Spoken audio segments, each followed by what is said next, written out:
अपनी बात कहने का मौका दिया।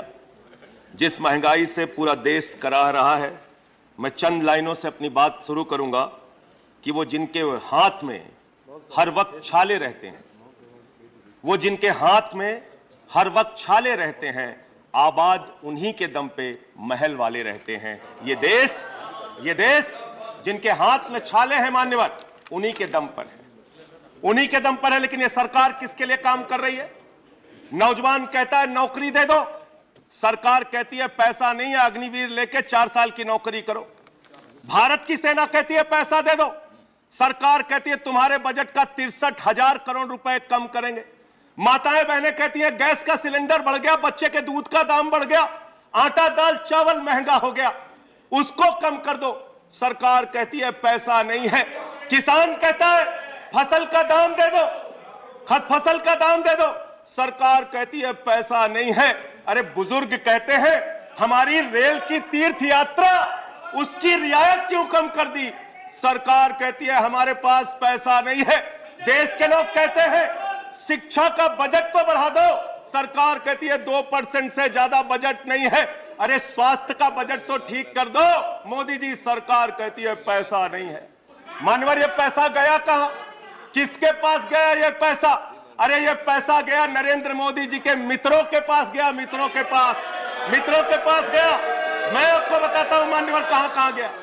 20,000 करोड़ रुपए लेके नीरव मोदी मेहुल चौकसी भाग गया, 10,000 करोड़ रुपए लेके विजय माल्या भाग गया, 3,000 करोड़ रुपए लेके ललित मोदी भाग गया, 6,000 करोड़ लेके नितिन संदेशरा भाग गया। और ये मेरी जानकारी नहीं है, ये मेरी जानकारी नहीं मान्यवर, इस सरकार ने बताया पूंजीपतियों का 11 लाख करोड़ रुपए माफ किया। 11 लाख करोड़ रुपए आप जीरो लगाते लगाते थक जाएंगे मान्यवर, इतना पैसा इन्होंने पूंजीपतियों को माफ किया। और इस सरकार को एक सनक है, इस सरकार को एक सनक है, मोदी सरकार को एक सनक है, उसको यह सनक है हमको अपने मित्र को अमीर बनाना है, हमको अपने मित्र को अमीर बनाना है, हमको अपने मित्र को दुनिया का सबसे बड़ा अमीर बनाना है। और मालूम है मान्यवर उसको कितना कर्जा दिया इस सरकार ने? 2.5 लाख करोड़ रुपए, 2.5 लाख करोड़ रुपए मान्यवर, 2.5 लाख करोड़ रुपए। जीरो लगाते लगाते थक जाएंगे। एक इंसान को 2.5 लाख करोड़ रुपए और बच्चे के दूध पे टैक्स लगाते हो, आटा दाल चावल पे टैक्स लगाते हो, हिंदुस्तान के गरीब आदमी का खून चूसने का काम करते हो। सरकार किसके लिए चल रही है मान्यवर? यह सरकार किसके लिए चल रही है? इसको ध्यान से हमें सोचना पड़ेगा। जब हम इसी सदन में किसान के काले कानून का विरोध कर रहे थे, हमें सस्पेंड करके बाहर कर दिया गया।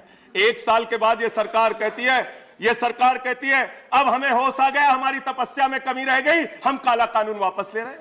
क्यों भाई? 1 साल पहले कानून वापस ले लेते तो 750 किसानों को शहीद नहीं होना पड़ता। आज एक छोटी सी बच्ची, 6 साल की बच्ची ने प्रधानमंत्री को चिट्ठी लिखा है मान्यवर। उसने लिखा है मम्मी से जब पेंसिल मांगती हूं तो मम्मी मुझे मारती है, मम्मी जब पेंसिल मांगती हूं तो मम्मी मुझे मारती है।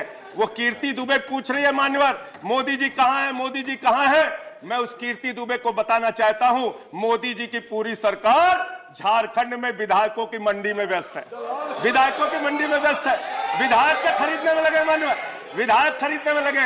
ये पूंजीपतियों की सरकार चल रही है, पूंजीपतियों की गुलामी करने वाली सरकार चल रही है, जो इस देश के अंदर महंगाई बढ़ाने का काम करती है। गरीब के लिए खाने के लिए पैसा नहीं, 800 दवाओं पर, कैंसर की दवा पे, किडनी की दवा पे, टीबी की दवा पे आपने दाम बढ़ा दिया, आपने अस्पताल के कमरे तक पे दाम बढ़ा दिया। आपकी सरकार डीएचएफएल के लिए काम करती है। 34,000 करोड़ रुपए बैंकों का घोटाला डीएचएफएल ने किया और 29 करोड़ रुपए भारतीय जनता पार्टी को चंदा दिया है मान्यवर। इनसे हिसाब मांगना चाहिए। क्यों नहीं जाती ईडी इनके पास? क्यों नहीं जाती सीबीआई इनके पास? इनसे सवाल पूछना चाहिए मान्यवर। मैं सिर्फ इतना कहना चाहता हूं, आप खाने के लिए आपके पास, सरकार के पास पैसा नहीं, उस पर तो टैक्स बढ़ा देते हो, लेकिन गुजरात के अंदर जहरीली शराब पिलाते हो लोगों को, जहरीली शराब। 75 लोग जहरीली शराब पी के गुजरात के अंदर मर गए मानो, 75 लोगों की जान चली गई।